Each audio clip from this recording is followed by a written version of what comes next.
notre premier débat donc avec la victoire de la Z contre Paris la semaine dernière. La Z qui a mis fin à 14 victoires consécutives de Paris, victoire 98-93 de l'Asvel à l'Astrobal. L'Asvel a-t-elle mis en avant finalement les faiblesses de Paris, les faiblesses que beaucoup de monde recherchait, que beaucoup de monde peut-être connaissait un petit peu, mais n'avait pas réussi à exploiter jusque-là, Cole? Alors, pour moi, c'est pas vraiment le cas.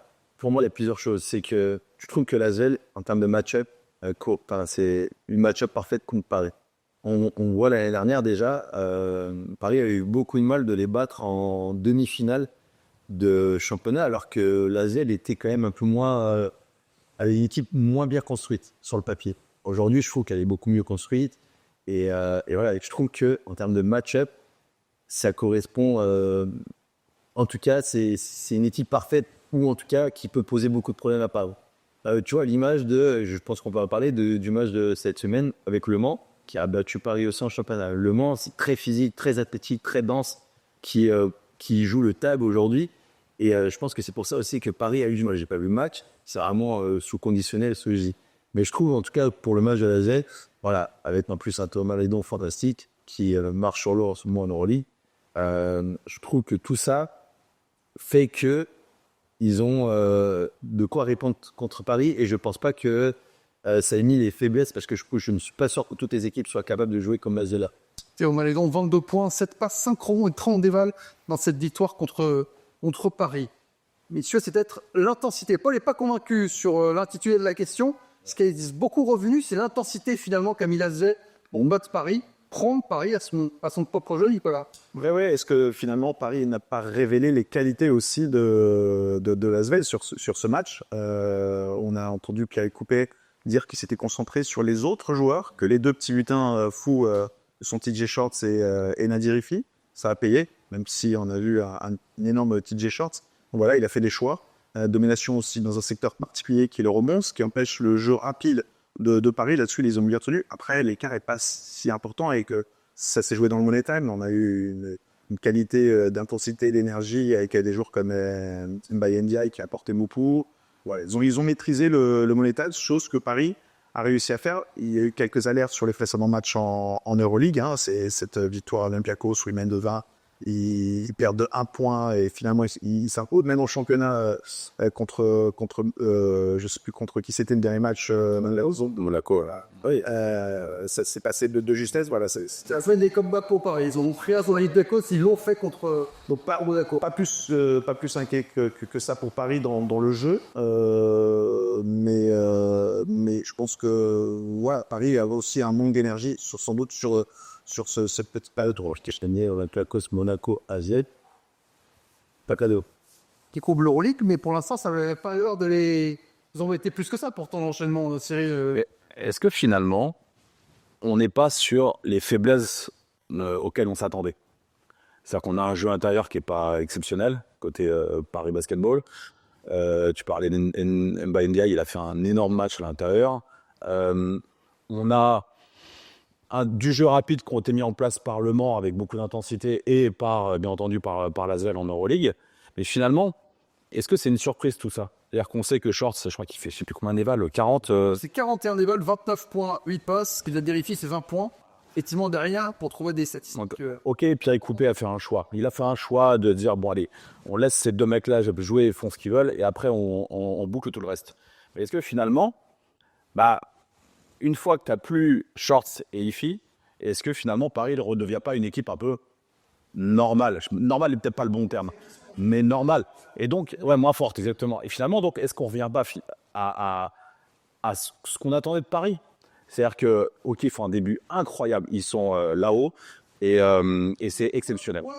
C'est l'Asvel, puisque tu as annoncé. Mais je rejoins ce qu'a dit Paul. Tu as annoncé que c'est vrai. l'Asvel. Merci de le préciser. Je te le donne. Pourquoi cette tombe sur l'Asvel qui arrive à exploiter finalement ce qu'on sait? Je rebondis juste sur ce qu'a dit Paul. Ils ont joué l'un contre l'autre aujourd'hui en demi-finale de championnat. Pierre Poupé connaît le championnat de France par cœur et donc connaît l'équipe de Paris Basketball par cœur. Donc il y a eu une adaptation. Donc il connaît le jeu. Il sait s'adapter sur le terrain. Et je sais qu'on a un débat sur les coachs un peu plus tard. Donc on pourra parler d'un mec comme Pierre Poupé qui, pour moi, est l'avenir du coaching. Mais quand le Pana perd contre Paris et que Ataman dit ah, j'avais jamais vu une équipe jouer comme ça. Ouais. Mec, t'es sérieux ou quoi? Quand Bartzokas se plaint aussi à la fin du match contre Paris Basketball. En fait, tous les coachs étrangers qui jouent contre Paris, on a l'impression qu'ils ne scoutent pas, qu'ils ne regardent pas, qu'ils ne prévoient pas le match contre Paris Basketball. Alors, en fait, Monaco commence à connaître l'équipe et Lasvel connaît très bien l'équipe. Et donc, finalement, on a la suite de l'année dernière. On a l'adaptation par rapport à l'année dernière. Et tu sais, je pense qu'il y a cet effet aussi, club français comme club français. Comme tu dis, en fait, je te rejoins, c'est que je pense qu'il y a plus de respect, peut-être. Lasvel a un énorme respect quand ils vont jouer contre Paris que peut avoir l'Olympiakos quand ils vont jouer contre Paris. D'accord avec toi. Tu vois, même si je pense aujourd'hui, alors j'ai une anecdote pour ça. J'ai un ami qui a mangé avec Jessica Lucius et ils ont parlé de Lasvel et il me demande ouais, là, avec tout ce que font Lasvel aujourd'hui, mais qu'est-ce que tu penses de Lasvel? Et Jessica Lucius ne donne pas de respect encore aujourd'hui à Lasvel. Pourquoi? Parce que Lasvel ne se place pas encore dans Touchy, tout ce genre de choses, n'a pas encore coché un certain cap. Donc je pense que Jessica Lucius, quand il va jouer contre Lasvel ou quand il va jouer contre Paris, n'a pas forcément encore le respect que peut avoir. Lasvel, il va se taper, là, qu'il soit s'éclater comme c'était le cas. Mais ce que je veux dire par là, en fait, c'est que j'en reviens, c'est que je pense que français contre le français, ah ouais, on sait à quoi on va s'attendre, alors que étranger encore, ouais, bon, ok, c'est bien ce qu'ils ont fait, mais contre nous, ça n'a pas marché. Ah là, si, ça marche. Là. On parlera des coachs tout à l'heure, on a un débat sur le coaching en Euroleague. Mais par exemple, Paris a joué l'Olympiakos. Estimez que l'Olympiakos a manqué d'humilité contre Paris? Peut-être. Dans le sens où, quand tu vois le dernier quart-temps dans l'intensité dans laquelle ils sont rentrés, on a l'impression qu'à un moment donné, ils étaient 7-35 quand Paris perd ballon sur ballon et que l'Olympiakos fait son run. On n'a pas vu cette même intensité en début de match. Alors que normalement, les équipes d'Euroleague, c'est connu pour ça, parce que c'est connu pour, dans les impacts, dans les démarquages, dans ce genre de choses, dès le départ, c'est compliqué. Et pour avoir le match, c'était pas forcément le cas. Et c'était Paris qui imposait son rythme, les sinon jouer. Mais Paris a fait tout le match ce qu'il avait l'habitude de faire. Voilà. Pas l'Olympiakos pour toi. Non, ouais, je trouve. Oui, puis après Paris, à un moment ou à un autre, il y a l'adresse. C'est-à-dire qu'ils sont ultra dépendants de leur adresse. C'est un peu comme les Warriors, si on veut faire un comparatif par rapport à la NBA ou certaines équipes universitaires qui avaient un style de jeu et qui restaient dans ce style de jeu. Là, à un moment, si je s'y mets pas et si Shorts commence à moins mettre, c'est compliqué d'ailleurs. Ou si Tyson Howard ou Malcolm, etc., ne mettent pas. Ça devient compliqué et c'est sûr que ça permet à l'équipe adverse de remonter. Mais Là, c'est Tyson Howard qui a mis par exemple 24 points en contre Le Mans. Non, mais après, alors, moi, j'ai pas vu le match contre Le Mans, j'ai vu le match contre Lasvel, je fais l'inverse de Paul. On avait prévu ça. Mais en dehors de ça, finalement, Shorts, il a été MVP de la BCL. Shorts, il a été MVP de l'Eurocup. Il peut être MVP de l'Euroleague. Il n'y a pas quelqu'un qui va réussir à défendre sur lui à un moment? Si c'est pas possible, pourquoi tout le monde ne fait pas comme Poupé? Enfin, Poupé et Lasvel, c'est se dire, bon, allez, fais chier, l'autre, il va mettre ses 40 des balles, on s'en fout et on essaye de faire différemment. Parce que il n'y a pas de... Enfin, c'est quand même ultra compliqué de pas oser respecter cette équipe de Paris. L'anecdote que tu donnes, elle est intéressante, mais c'est abusé. Ça reste ça reste des suppositions aussi, tu vois. C'est l'image qu'on se fait, qu'on se donne quand on voit les matchs. L'anecdote de Jessica Lucius, même si il a dit ça, je pense qu'il le dit pas à ses joueurs. Je pense que ses joueurs, il dit à ses joueurs. Il faut qu'on rentre dedans, il faut leur rentrer dedans, et voilà, et on va gagner, quoi. Je pense que c'est, entre guillemets, ce qu'il dit. Mais ce que je veux dire, c'est que, ouais, c'est toujours sur conditionnel, tu vois. Mais en tout cas, quand tu vois que l'Olympiakos, le début de match qu'ils ont fait, par exemple, je trouve pas que, je sais pas, c'est l'impression qu'ils me donnent. On revient sur le AZ Paris vraiment de ce vendredi. C'est pas grave, tu fais ce que tu veux. C'est une cette chez Tolopri. Tu parles de ce que tu veux, les anecdotes que tu veux sont pour nous. On a mis l'intensité, mais effectivement, tu te dis, ça n'a quand même pas suffi pour décrocher vraiment Paris. Il y avait le contexte des victoires persécutives. Il y avait quand même un contexte autour de ce match. On a monté, voilà, ça tourne le derby français à ce moment-là. Est-ce que c'est un contexte qui pourra se répéter ou est-ce qu'il faut que Pierre Coupé, des coachs arrivent à trouver et à mettre les joueurs dans ces conditions-là. C'est peut-être difficile aussi de te remettre dans des conditions de ce match-là à ce moment-là. Ouais, et puis comme on a dit aussi, c'est que Paris joue énormément sur l'énergie. Enfin, ils ont un jeu qui est très intense de partout et c'est pas quand même toujours évident à matcher, tu vois. Oui, et puis il fallait bien que la série s'arrête. C'est vrai qu'on l'avait annoncé notre annoncé. La série reste incroyable, leur saison reste incroyable. Il va falloir attendre cette semaine parce qu'il y a une double week assez incroyable à Paris. Fariguel, Charles Stener dit, et je dis les deux analysent ça. Voilà, donc l'avenir va nous en dire un peu plus, notamment sur ce petit coup de mou aussi au niveau de l'intensité et l'énergie dont tu parlais, Paul. Donc ça va être une semaine quasiment décisive pour savoir si ça va flancher un peu, ou si, même s'ils font 1-1, pour moi ça se passe déjà pas si mal. Pour moi aussi, c'est on en revient aussi, leur coup de mou, c'est aussi le coup de mou. Même si Tazenward a été très bon hier, il a été inclus en nombre d'adresses contre la Zelle, et surtout Malcolm, en sortie de banc, qui est très important dans leur jeu, a été un peu moins bien. Il a l'air d'être un peu moins bien. Tu vois, ces deux gars, c'est les régulateurs aussi de leur jeu, dans le sens. Oui, parce que ta short Sifi, on sait qu'à la fin, ça va porter tant de points et tant d'éval. Ici, Wa, Malcolm, les 4 joueurs de Paris qui sont post-stars. Oui, mais dans des rôles, il y a raison, Paul, c'est dans des rôles différents. T'en as deux où tu sais, de toute façon, ils feront leurs stats. Moi, short, j'ai dans ma fantasy Euroleague, je sais que je suis tranquille. Là, il m'a fait 61 parce que j'avais pris en capitaine. Donc, je sais qu'on est tranquille de ce côté-là. La raison, Paul, c'est Ward et Malcolm, ou c'est Factor X. C'est pour ça de souligner le fait qu'ils soient les 4 au All-Star Game, voilà, qu'ils ont chacun vraiment un apport très très important. On peut même rajouter presque Yankinen. Yankinen, si je regarde dans les victoires, même s'il n'est pas forcément dans l'adresse, il te fait quasiment à chaque match 15-16 dévals quand ils viennent. Tu vois, lui aussi, il a une importance dans leur jeu.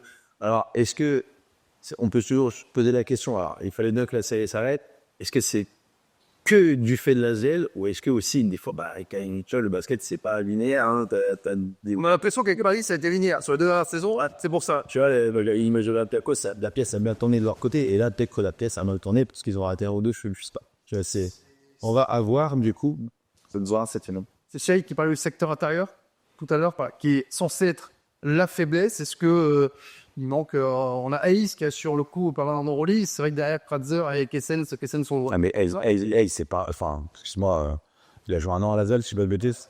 Peut-être pété à la ZEL à son roi, oui, c'est ça, c'est pas un joueur de Roig. si. Ouais, mais Vraiment, tu penses à un joueur de Euroleague pour son rôle?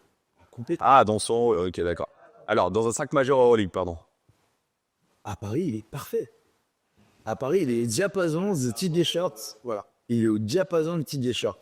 Dans le rôle, je veux bien, Il est quand même assez constant et intéressant dans son rôle. Ils avaient dit aussi l'année dernière. Tu vois ce que je veux dire? Ah, mais est-ce que c'est lui qui, quand justement ça va pas sur le bas courte, c'est lui qui va t'apporter des points à l'intérieur? Comme l'a fait un Baïda, c'est pas le bon exemple parce qu'il en a mis de partout des points. Mais comme peut être un Moteyounas à Monaco ou un Mustapha Fall. Ouais, c'est pas son rôle en fait. On est dans de faire des écrans, de travailler pour les petits. Ah, on peut venir au coaching. Mais je suis d'accord avec toi. Mais il y a un moment, quand ça va pas à l'extérieur, il faut bien trouver une alternative. Est-ce que si tu rajoutes un big man de ce calibre ou de ce style-là à Paris, ça dénature pas leur jeu? Moi, je pense que si.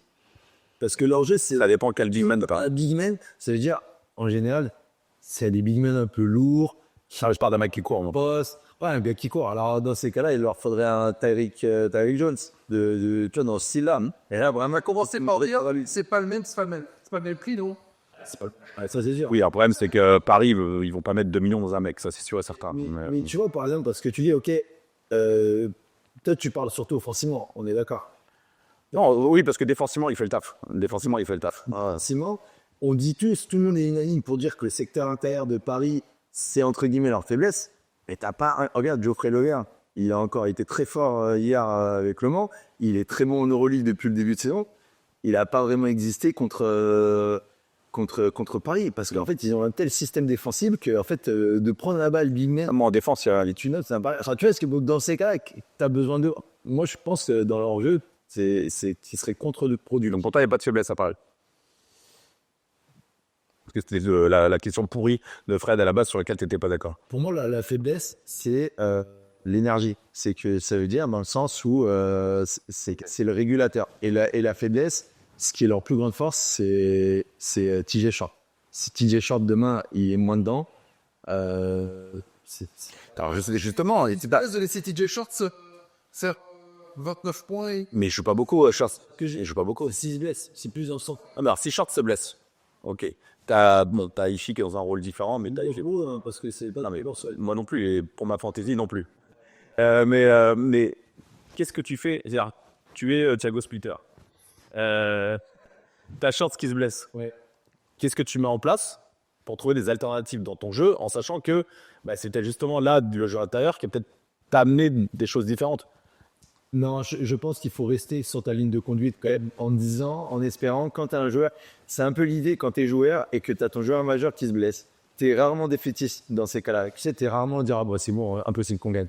En général, les joueurs, quand on est joueur, on se dit, alors, j'espère qu'il ne sera pas blessé longtemps, mais c'est cool parce que j'aurai plus de responsabilités. Et tu sais, ça peut te libérer comme ça. Donc oui, il y a un qui pourrait être encore plus dangereux. Et Maodolo, quand même, il faut le reconnaître, on n'en a quasiment pas parlé, Maodolo, quand même, il a su élever ce niveau dans leur... Sandro est parti sur partir du match de Barcelone. Mais Madolo, il a du mal à jouer avec Shorts, donc c'est sûr que ça pourrait le... Voilà, tu vois, par exemple, eux, il peut, et tu vois, il peut élever le niveau. Tu vois, tu as des mecs, on a parlé de Tyson et Malcolm, peut-être qu'eux aussi vont élever leur niveau. Tu sais pas ce qui peut se passer. Je pense que ça peut être un inconvénient s'ils se laissent, mais peut-être que sur 1 ou 2 matchs, eux, ils peuvent se relever. Ça, c'est une faiblesse hypothétique. Là. Ça ne dit pas sur le TJ Short qui serait blessé. Pour l'instant. Oui, non, mais c'était pour relier par rapport au jeu intérieur, en fait. Oui, bien sûr, il s'est pas blessé.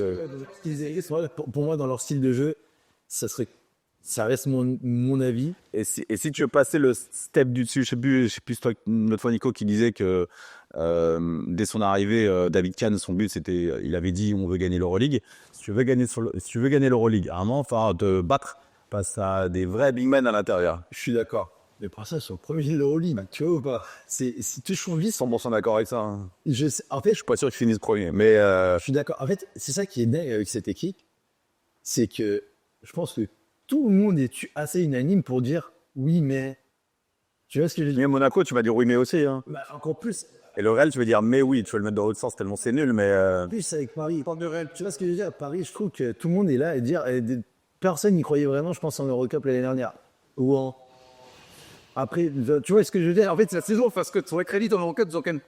Est-ce que je veux dire? Il vient de jouer, il n'a pas un blanc-seing comme peut l'avoir le Real Madrid s'ils sont ça. Le Real, personne ne croit qu'ils vont finir à cette place. Tout le monde se dit, non, ils vont se réveiller à un moment donné, ils vont aller plus haut. ouais, c'est la chance. Et par où tout le monde se dit l'inverse? Ouais, après, c'est aussi la chance de Paris cette année d'avoir toutes les grosses équipes, entre guillemets, qui sont toutes en bas. Quoi. Donc, Quand tu recoloques ce qui était. non, vas-y, t'as le droit de le fracasser aussi. Hein. J'ai le droit de m'arrêter.